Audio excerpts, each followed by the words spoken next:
Now army.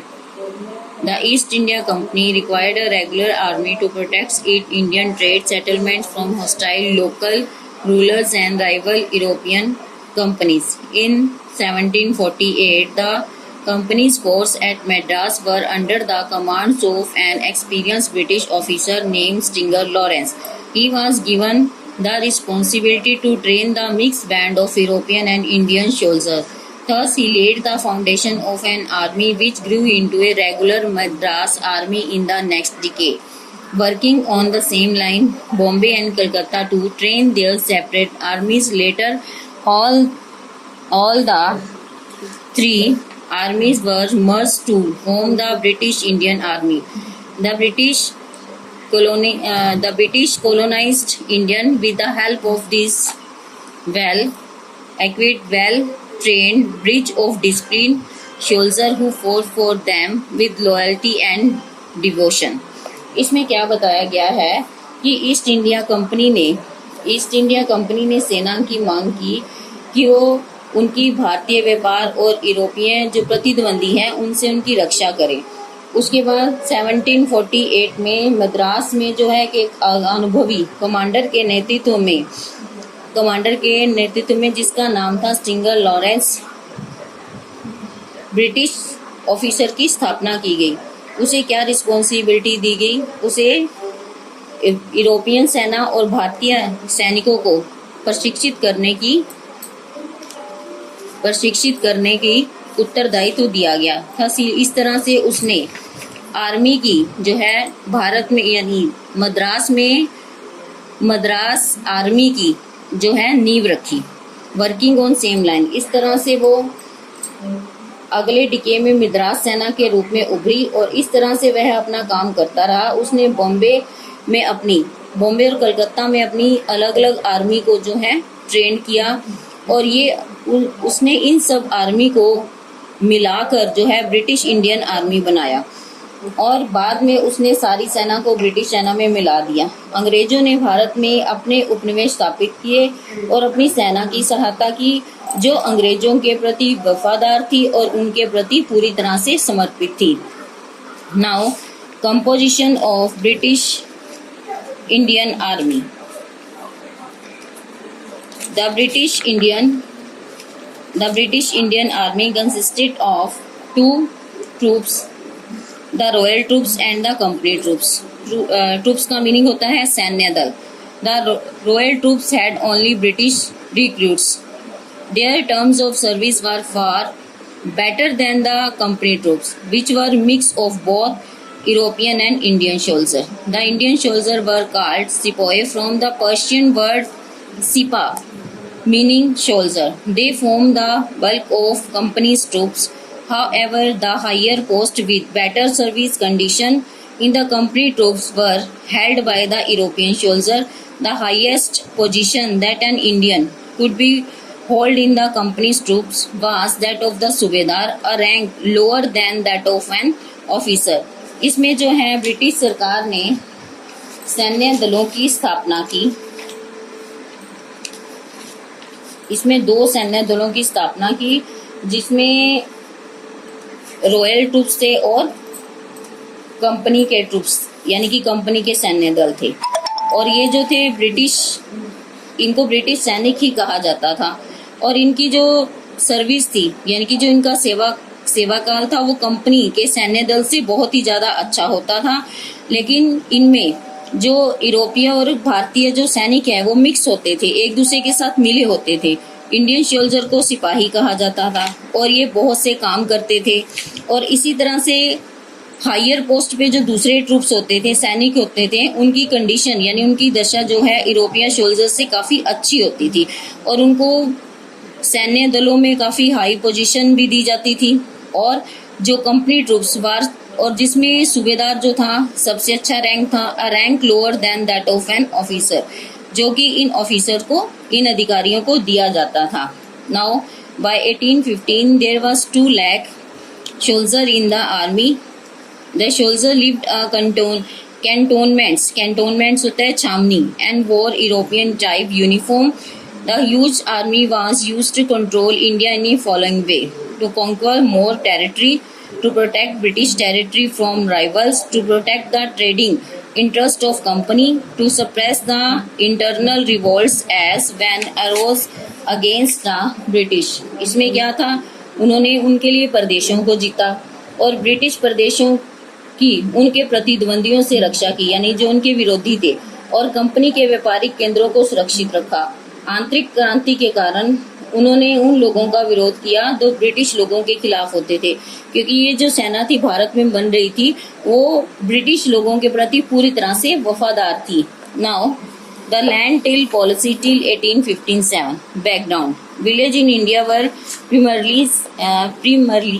primarily self-sufficient units, agriculture and handicraft being the main occupations. Land revenue was collected by landlord or by official appointed by king, mainly in the mostly the farmer on the land they tilled. इसमें जो गांव में जो थी, गांव पूरी तरह से आत्मनिर्भर थे। उसमें कृषि तथा हस्तशिल्प यानी जो हाथ से बनाए जाते थे मुख्य व्यवसाय थे। जैसे मेन काम जैसे हाथों से टोकरियां वगैरह सब कुछ बनाया जाता, उसको बोलते थे हस्तशिल्प कला। और इसी तरह से भूमि कर इकट्ठा किया जाता था। भूमि कर इकट्ठा करने के लिए राजा के अधिकारी होते थे और वो बहुत दयालु होते थे और भूमि उनकी अपनी होती थी जिन पर वो कृषि करते थे। Now the British policy till 1973 इजारदारी when the East India Company obtained diwan of Bihar, Bengal and Orissa in 1764 they continue with the traditional method of revenue collection, but the official of company usurped the huge amount from the peasant unofficially, which added to their personal wealth. इजारदारी प्रथा जो थी उसमें east India company ने बंगाल, बिहार, उड़ीसा के दीवानों को नियुक्त किया और उन्होंने पुराने मेथड यानी पुराने तरीके से ही भूमि कर इकट्ठा करते रहे। लेकिन जो उस समय के जो ऑफिसर थे वो सूदखोर हो गए थे, यानी लोगों से अधिक लेकर और उन पैसों का प्रयोग वो अपने व्यक्तिगत पर्सनल वेल्थ यानी कि व्यक्तिगत इस्तेमाल के लिए करते थे। However, till 1717 the company income from land revenue was too little, which diminished further because of massive famine. Hence Warren Hastings introduced the इजारदारी system, according to which इसमें क्या बताया गया है according to which right to collection was given to the highest bidder for a period of 5 years. These bidders were called contractors. But this system was failure as bidder was often not related to actual productivity of the land. The Izardari were not interested in making improvement in the land as land was auctioned periodically, and the contractor explored the reason to extract more and more revenue. इसमें क्या बताया गया है, इजारदारी के बारे में बताया गया है। जब ईस्ट इंडिया कंपनी को बिहार, बंगाल की दीवानी प्राप्त हुई तो उन्होंने कर इकट्ठा करने की प्रणाली को जारी रखा, लेकिन जो कंपनी के अधिकारी थे वो सूदखोर थे, वो अधिक ज्यादा उनसे कर इकट्ठा करते थे। इस तरह से 1770 में कंपनी की आय बहुत कम हो गई क्योंकि बहुत सारे अकाल पड़ने लगे। इस अकाल ने इस आय को बिल्कुल समाप्त कर दिया। इसलिए वॉरेन हेस्टिंग ने इजारदारी सिस्टम से अवगत कराया। और इस प्रणाली में क्या था, भूमि के स्वामी को 5 वर्ष के लिए कर इकट्ठा करने का अधिकार दे दिया जाता है कि 5 वर्ष तक उस भूमि के स्वामी ही कर इकट्ठा करेंगे और इन स्वामियों को कॉन्ट्रैक्टर यानी कि ठेकेदार कहा जाता था। लेकिन यह प्रणाली भी असफल रही क्योंकि जो बोली लगाने वाले होते थे वो असली उत्पादन को कंपनी को नहीं देते थे, जो एक्चुअल प्रोडक्टिविटी होती थी वो कंपनी को नहीं देते थे। और इस तरह से इजारदारी प्रणाली ने कर प्रणाली में कोई वृद्धि नहीं की। इससे कॉन्ट्रैक्टर जो थे यानी कि ठेकेदार थे किसानों का और अधिक शोषण करने लगे थे। Now the permanent settlement. Lord Cornwallis introduced the permanent settlement in Bihar, Bengal and Orissa in 1793. According to this system, the landowner of the zamindar obtained hereditary rights over their land. The farmers were reduced to the status of tenants. this zamindar had to pay a fixed amount of land revenue every year to company even if there were adverse conditions such as flood and droughts falling which their land would be auctioned off. Whatever remained with the zamindar after paying the revenue was his profit. Land revenue was fixed at roughly 50% of the total produce. इसमें क्या बताएगा, permanent settlement का मतलब होता है स्थायी बंदोबस्त, जो कि लॉर्ड कॉर्नवालिस ने शुरू किया था बिहार, बंगाल, उड़ीसा में 1793 में। इस प्रणाली के अनुसार भूस्वामियों को पैतृक अधिकार दे दिए गए थे, यानी उनको जन्म से अधिकार दे दिए थे, और किसानों का स्तर जो है किराएदारों की तरह कर दिया। टीनेंट होते हैं किराएदार, मतलब कि जैसे वो अपनी भूमि पर किराएदार हों। और इसमें क्या था, उनको एक फिक्स अमाउंट यानी कि एक बंधा हुआ अमाउंट देना पड़ता था हर साल कंपनी को, चाहे उनके लिए उसे बाढ़, सूखा आदि विभिन्न आपदाओं का सामना करना पड़े, लेकिन फिर भी वो उन्हें जो कर निश्चित किया जाता वो उन्हें देना पड़ता था। रिमेन विद द जमींदार after paying the revenue was his profit, और उसके बाद उसमें से भी जो बचता था वो जमींदार अपने पास उसे लाभ के रूप में रख लेता था।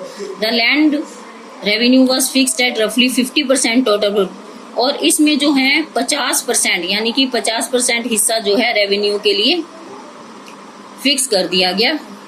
Now advantage, the company was assured to regular income even during adverse climate condition. इसके लाभ भी हुए। अब कंपनी को क्या हुआ, कंपनी जो जैसे एडवर्स बुरी दशाओं में भी कंपनी को पूरी तरह से लाभ मिलने लगा। The new landlord became a class of loyalty for the company. The British could use them consolidation their political authority as well. Income of company increase, इससे जो है कंपनी की इनकम यानी कंपनी की आय जो है बढ़ने लगी।